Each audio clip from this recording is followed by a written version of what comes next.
What's up, y'all? Welcome back to Staff and Faculty Sessions Podcast. I'm Chelsea.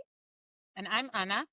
And this is the podcast where we will spill the tea on higher ed and name the ways that authoritarianism is creeping up in our classrooms, our campuses, and in our communities. Because higher ed doesn't exist in a vacuum, the same systems of control, retaliation, and silencing we see in fascist regimes are also thriving in our own institutions. Yep. So we're here to help connect the dots, to resist together, and to remind all of us that our stories matter and our resistance matters. Our liberation is tied together. So grab your mug and let's get into it. What's up, y'all? It's Anna, and I am here solo today. Chelsea wasn't able to record this week, so I thought I would put out an episode with some of the things that I've been kind of steeping on. And yeah, hopefully y'all can relate. And we'll be back to our regularly scheduled programming next week. So tomorrow is 2 years since the attack that sprung Israel's genocide on Gaza. And so I'm sitting with a lot of the heaviness and discomfort of that and the overwhelm that I feel and the helplessness that I feel in terms of how to move through that. And as I kind of get into that despair, I also am reminded of the importance of truth telling and of doing something. Recently, I read a quote by Joan Baez, and it was that action is the antidote to despair. And so here we are. I want to share different ways to recognize our needs and the different roles that we play in the resistance against fascism and authoritarianism. So in this episode, I will be reflecting on how silence is a form of self-abandonment and reiterating the fear as a control mechanism and reclaiming agency as an antidote to the hopelessness and helplessness that we often feel, especially when the regime is intentionally flooding the zone to try to make us feel helpless and like there's not much that we can do. And then lastly, as always, I want to leave you all with action items and ways that you can move toward action. And so I want to revisit the ecosystem of social change and remind us that it is clear that all of us are needed. Teachers, writers, healers, organizers, artists, every one of us has something to contribute. And no matter where your area or your passion is, you are necessary. So please join me in these reflections. And I hope to hear from some of you in the comments what parts you resonated with, what parts do you have questions about? What parts would you be interested in maybe discussing together? Yeah, we want this place to be a community and we want to be able to engage with each other and not just have us be the ones kind of talking. We want to be able to hold space for all of us to kind of process and strategize and feel our feelings and then, find ways to get involved. So the first thing I want to kind of start with is the myth of neutrality. We're often taught to think that neutrality is the best thing to aim for and that we need to strive for that, right? The reality is that neutrality always benefits the oppressor. Neutrality is a way to silence dissent and to erase contributions from people who are challenging the status quo and who refuse to just bow down, right? So I read this article about Victoria Bateman, who is the feminist economist. And, in that she speaks about how silence doesn't just happen in the moment. It is written into history books, policies, and paychecks. And so that really got me thinking about what we're seeing, especially on our college campuses, and how people are afraid to take a stand because, again, we are told that neutrality is key and that, we're not supposed to be influencing people and talking about our own personal beliefs. And so, yeah, it just really struck me to think about how it, in this article, she kind of talks about how women are erased from a lot of the history books in terms of like the roles that we played, and that most of our history, women were working, but the narrative that is often shared out is, kind of devaluing the work of women. I remember reading about this a couple of years ago, and then she brought it up again in this article, and it just really reminded me the importance of us telling our own stories, because, recently it was discovered that during the Neanderthal era, women who were often categorized as kind of the caretakers, the home people, the gatherers, were actually out there hunting. And they were doing so in very effective ways.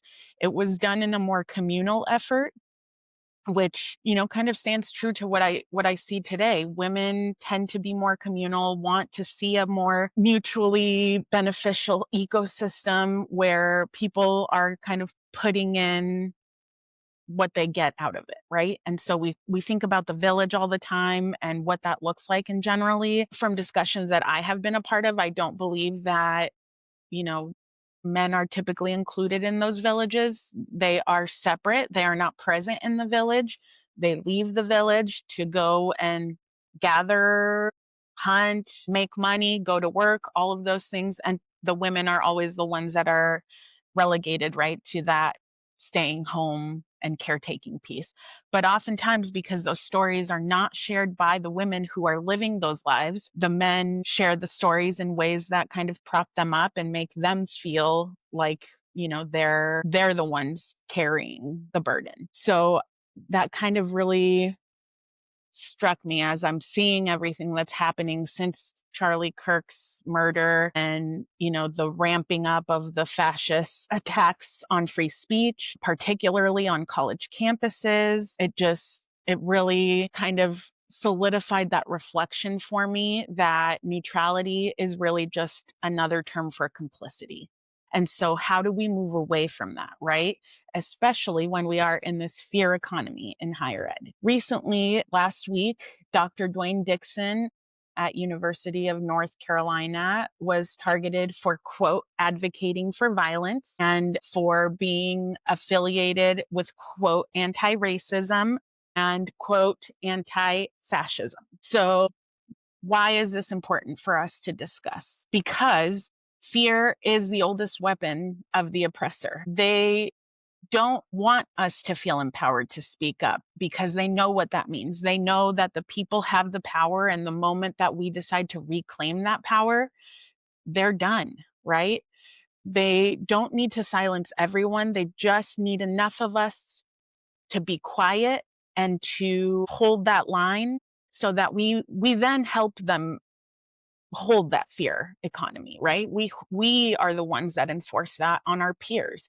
And why are we doing that? How does that benefit us? I'm sitting here thinking about all of the different ways that I am seeing and hearing all of these issues coming up on our campuses, and how often, people are not speaking up publicly, not sharing their thoughts publicly, but often will come to me or Chelsea or other friends and colleagues to talk about how shitty it all is and how they disagree with it and how fearful they are. And all of that is valid, right? But like, at what point do we get to the level of saying, like, either way, like, there are, repercussions, right? Like, either way, we are making a decision, whether we choose to stay frozen in our fear or whether we recognize and feel the fear and try to find ways to move through it and move to action to reclaim our agency. Those are two options that we have. And, I want us to think about, what is the cost of choosing silence? How does that affect you internally? What are you kind of navigating within your own body when you know that you're moving in a way that's out of alignment? So, yeah, that's one piece of this fear component. Another article that struck me was the LMU faculty union dispute article. Again, you will find all of these in the show notes, so check those out and read them for yourselves. But LMU, decided that they are not going to be recognizing their faculty union anymore. The faculty union is fighting for fair contracts and basic dignity, as they do on most of our campuses. And we now have universities that are operating like corporations. And so what happens when and of course, like, it's a business, right? I understand that there are expenses we need to cover. There are bills we need to cover to be viable institutions of learning. But what happens when the place of learning really becomes a place of control? How do we justify that? And what does that do to us when we get into this profession to be helpers and to be educators and to be critical thinkers and to help others develop their critical thinking abilities? And then we are put in a position where, we're not able to do that, and that becomes illegal. How do we navigate that? And what's the emotional toll of that silence? Dr. Schmidt, on a TikTok that I saw, said silence is a slow kind of death. You don't notice the decay until your own truth starts rotting inside you. It just was such a visceral response that I had to that. Death by 1,000 paper cuts, right? A little cut here, a little cut there. You don't notice, you dismiss it, you keep moving, you act as if everything's okay. And you dissociate, and you do whatever, your body and your response is to get into that self-protection mode when you're feeling overcome with the fear and the uncertainty, which you heard us discuss last week with our amazing guest, Dr. Afifi. And so I ask, what would it look like to speak up even when your voice shakes? I have been someone who, due to, I think, my neurodivergence, I struggle sometimes to stay silent. My, justice sensitivity is through the roof, and it is almost impossible for me to be quiet. That comes at a great cost to me a lot of times. Do I regret any of the things that I have spoken out about and have tried to, dismantle oppressive systems? I really don't. And they have put me in a really tough position. And so I often move through my fear, and I do feel this voice shake, right? I get up in front of whoever I'm speaking. And most recently, it has been our board meetings. And you may have seen some of that shared on our social media. But it can be a lonely place, and it can be really overwhelming, and it can be really scary. And, I don't want to discount any of that. But what happens if you get out there and say the truth and say how you feel and validate your colleagues who are out there, often standing alone on a limb by themselves with only support in the background, quietly behind the scenes, right? What would it look like for you to even speak up with a shaky voice? I think about this all the time.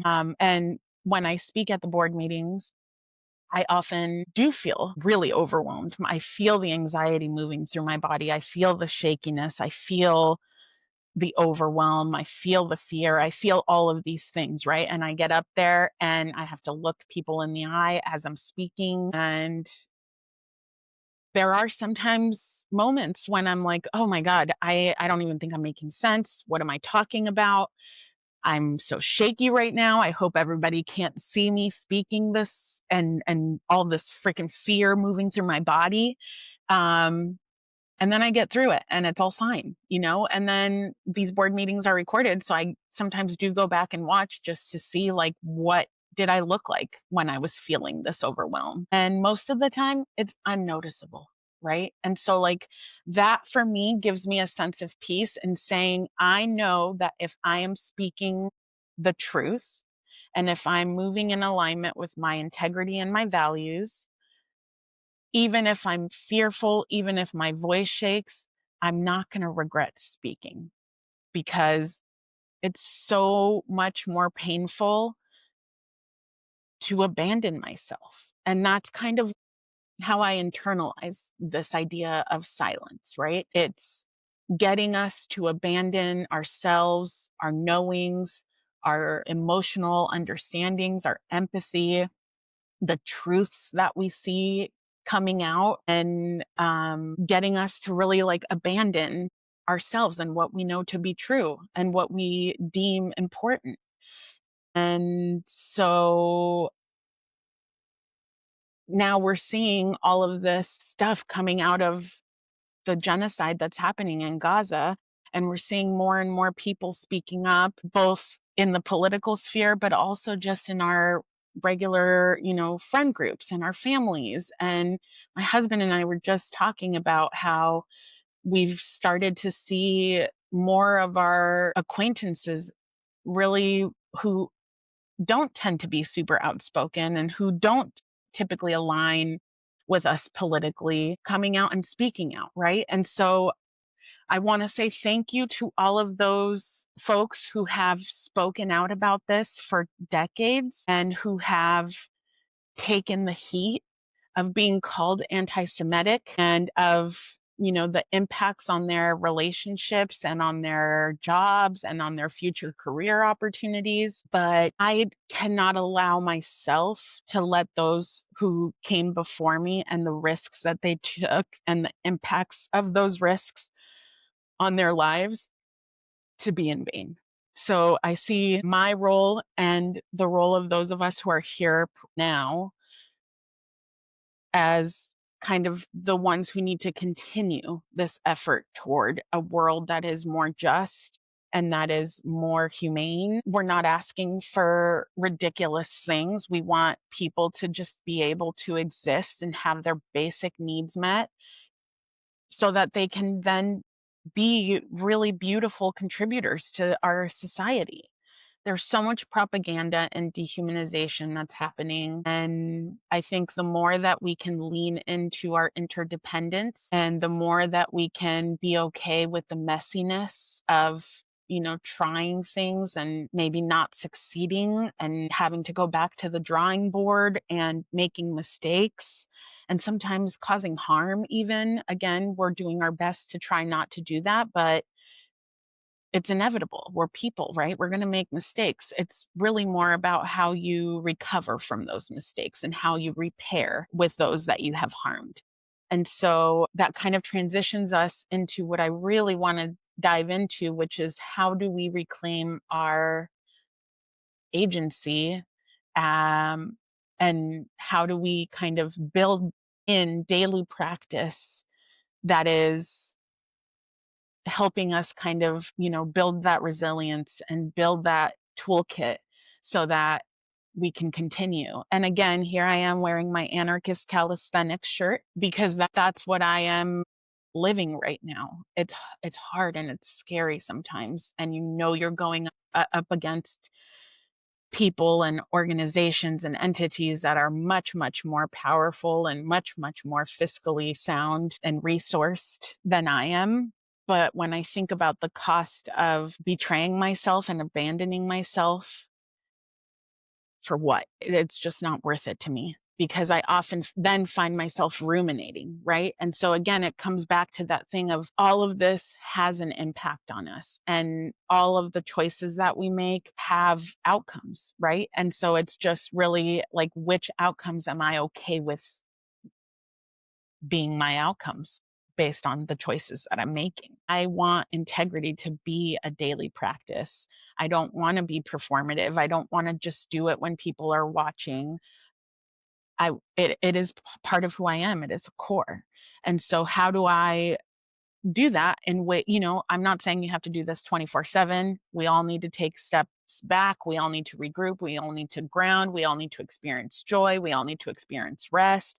All of that is also part of the resistance. And so I really want to ask some questions. Resistance looks different for everyone. Sometimes it's conversations. Sometimes it's refusing to do things. Sometimes it's expressing ourselves creatively. Sometimes it's just showing up and being in solidarity with others. So if we want to reclaim our agency, we have to gather. We have to remember that community is a form of armor. The point is not to be fearless, but to be faithful to the truth and to be faithful to ourselves and to each other.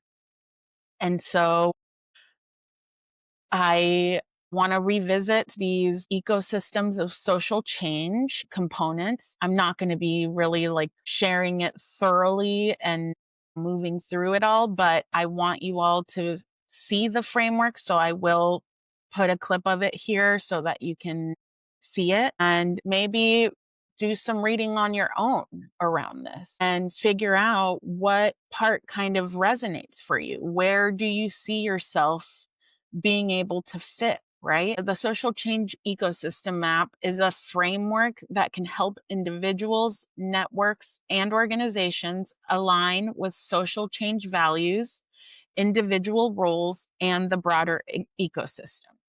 It has two components: shared values embodied in the yellow circle, and then 10 roles that people and organizations often show up in when they are participating in social change efforts. And so I think this is important for us to revisit because oftentimes what we see is the expectation of a certain type of resistance and a certain way for you to show up in that resistance.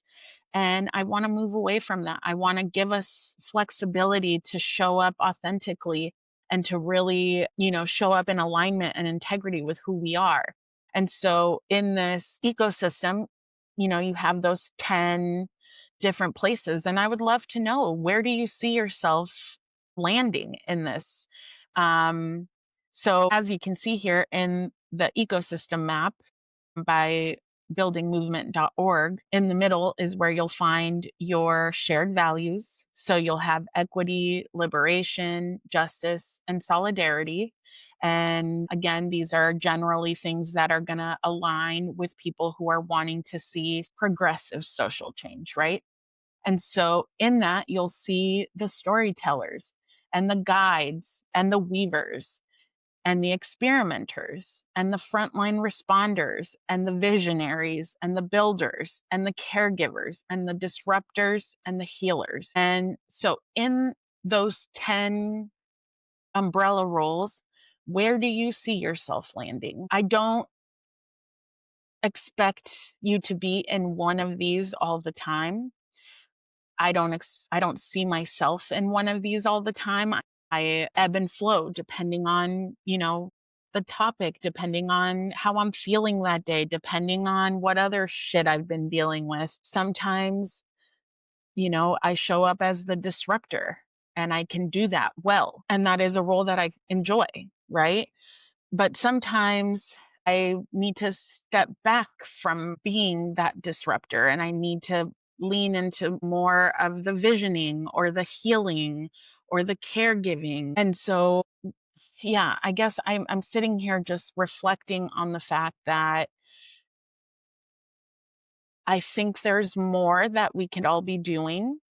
And I want to encourage us to lean into that and to really interrogate where we show up that way, right? Some questions that I would love y'all to kind of engage with me. What have you stayed quiet about that still weighs on you?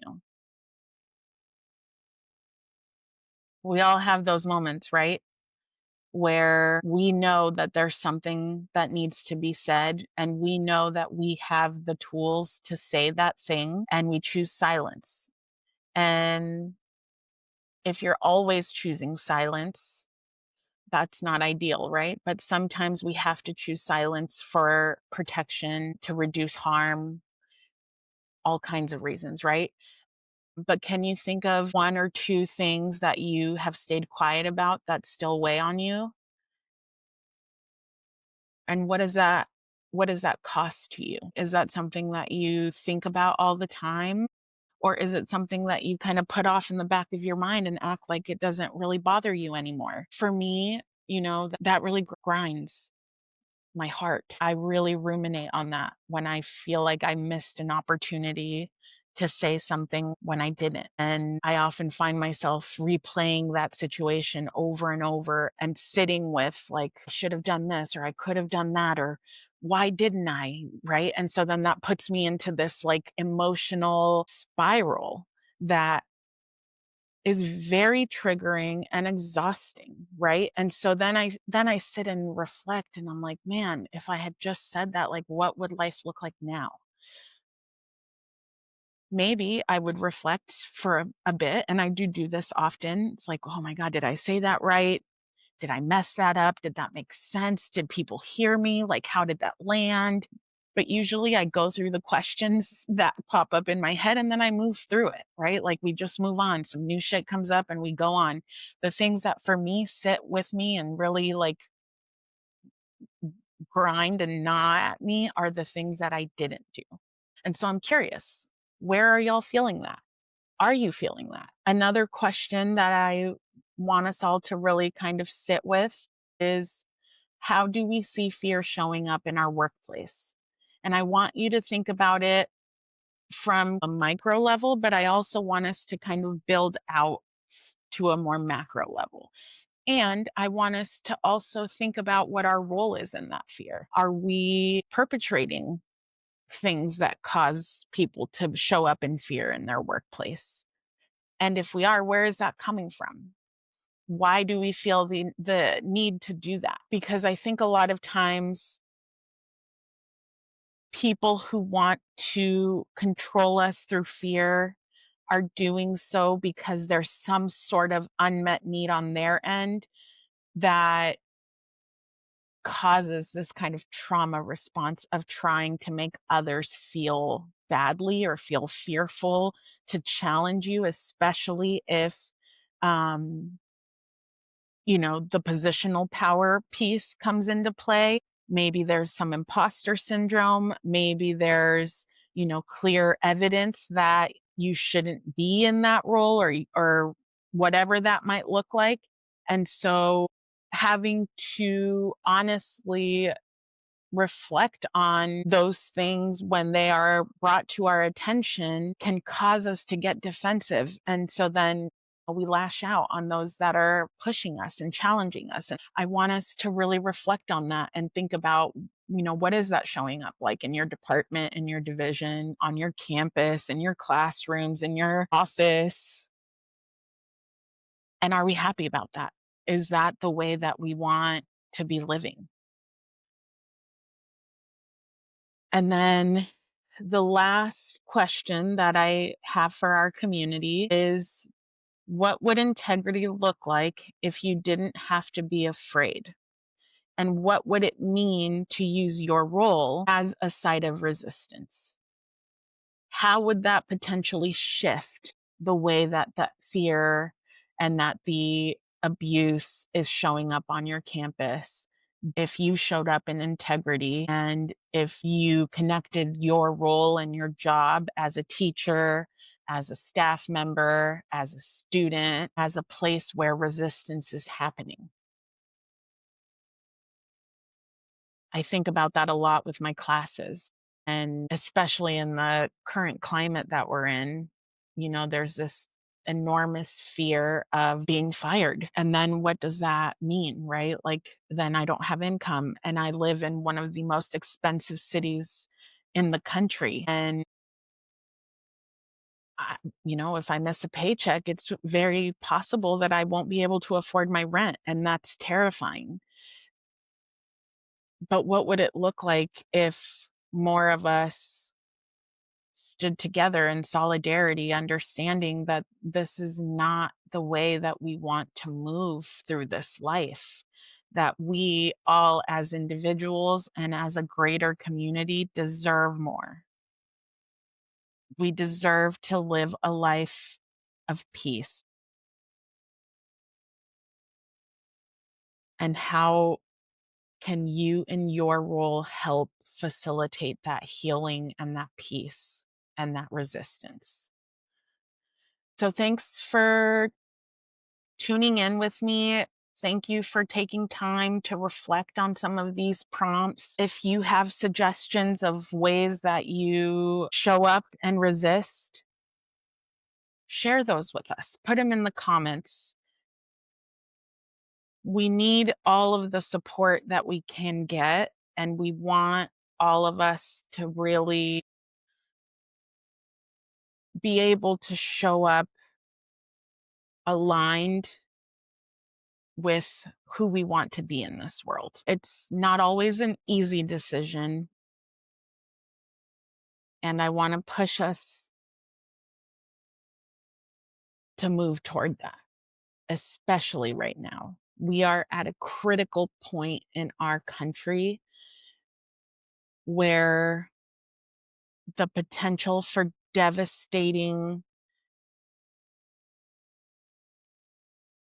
and raging changes to the way that we live life in this country are around the corner, and we are running out of time. More of us need to stand up and fight and question and support and donate and run for office and all the things, right? Everyone has capacity to participate in the resistance in some way. Those of us with more privilege will hopefully step up and lean into that role of being one of the frontline resistors, while our homies who have less privilege and less of a safety net can, support the resistance in ways that align for them.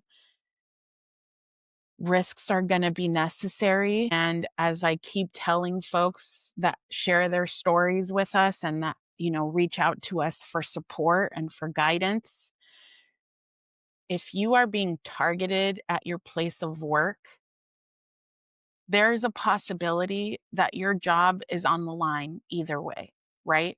If you are being documented and there are clear steps being taken to make life at your workplace uncomfortable for you, the loss of a job may be coming anyway. So why not take the risk to fight for yourself and for your colleagues and for your students and to build solidarity? There's more of us than there are of them. Don't ever underestimate the power of collective engagement and resistance. As always, we encourage you to stay rooted. And as Chelsea would say, stay radical and stay resisting. Thanks for hanging in there with me today, solo.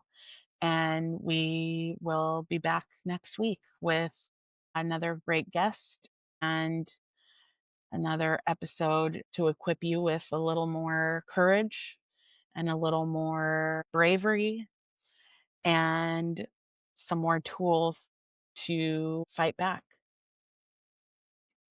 Thanks. See y'all next week.